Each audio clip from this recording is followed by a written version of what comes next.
Hello guys, in this video, I will show you how to activate your RBC debit card online in 2025 without making any phone call. So, step 1, visit rbcroyalbank.com and log into your RBC online banking account.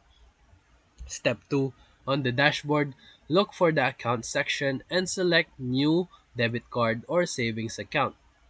If your card is unactivated, you will see a prompt saying activate your card. Step 3. Click the Activate button. You will be asked to confirm the card number and few personal details for verification. Step 4. After verifying, submit the activation request.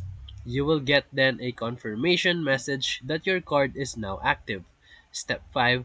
Test it out by making a small online purchase or using it at an ATM. And that's it. So if this video helped you, feel free to like and subscribe for more quick tutorials, reviews, and comparison videos. Thank you for watching.